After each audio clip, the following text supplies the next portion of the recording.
Island of Sindala, the first project in Neom, your Vision 2030. It is spectacular. It is really beautiful. You know, a lot of people have described you as a visionary leader. I talked to a number of your citizens, and that's how they described you. And you didn't even plant them. That's really how they talk about you. And world leaders are saying the same thing. You had this transformational change, every aspect of the country. Economic, social, cultural, religious. Can you give us some specific examples of what your goals are and how you think all of this is going? Simply, we have in the past meetings in Saudi Arabia and lots of opportunities that we will use to try to capture that and to go forward for a better Saudi Arabia. And that's what we're trying to do. And it's a big vision. It is a big vision. We get like surprised every day that we reach our target faster and we extend that to a newer target and a bigger ambition. So it's really exciting. Your ministers say you work from home. Well, you can see in 2022 we are the fastest G20 country growing. And also this year, if you take just one OECD part, we are the second fastest in the G20 growing. So it's like a fight between Saudi Arabia and India, a good fight. You're making a transition on trying to get different parts of the economy, not a heavy reliance on oil. The role of women in the society has evolved significantly. You know, you have this 2030. What do you see 10, 20, 30 years for Saudi Arabia? I will give you an example. If you look to late 70s, Saudi Arabia GDP is bigger than South Korea. And now South Korea, I think it's the 10th or 11th largest GDP in the world in 2016. And in 2016 we were number 20. So that's a shame. In 1980 we was GDP number, I think, 12 globally. And then in 2016 we are number 20. So we believe if Saudi Arabia and really the perfect track, since that time we will be among the top 7 GDP globally. I'm trying to get Saudi Arabia back on the right track.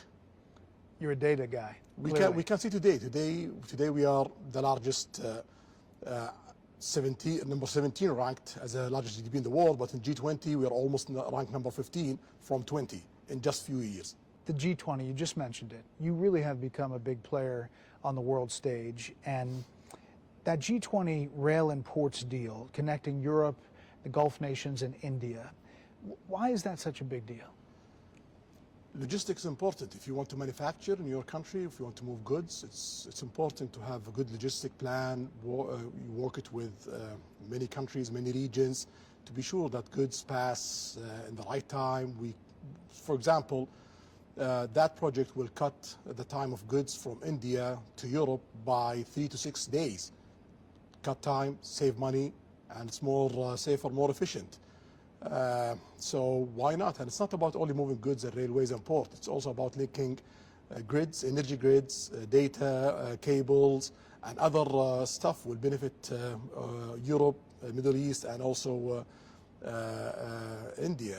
And most of these energy, all of these energy going to be a green energy that's going to be produced in the Middle East and being exported to Europe and India. So it's a big deal for us and for Europe and for India. Also mentioned in this deal is Israel. What would it take for you to agree to normalize relations with Israel? Well, there is approach from President Biden administration to get to that point. For us, the Palestinian issue is very important. We need to solve that part, and we have a good negotiations continue till now. We gotta see where it will go. We hope that it will reach a place that it will ease the life for the Palestinians and get Israel back, as a player in Middle East. There were reports that you had suspended talks. No, that's not true. Not true. So you think, if you were to characterize it, are you close? Every day we get closer. It seems it's for the first time a real one, serious. We're gonna see how it goes. Can you make a deal with Israeli Prime Minister Benjamin Netanyahu? Is that somebody you can deal with? Well, in Saudi Arabia policy, we don't interfere of who's running each country, who's there. We work with him. Now we don't have a relation with Israel, but if Biden administration succeeded to make, I believe, the biggest historical deal since the end of the Cold War, then we're going to start a relationship, and that relationship going to be continuous regardless of who's running Israel. So, I mean, he's 73, you're 38, but you think maybe there's a chance that you could deal with him?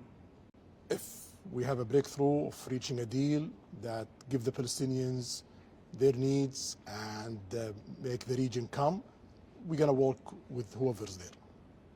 Not to go too far, but the concessions Israel would have to give the Palestinians, what would that look like? That's part of the negotiation. Okay. Yeah, I don't want to describe things because I want to see really a good life for the Palestinians. So I want just to continue the negotiation with the Biden administration to be sure.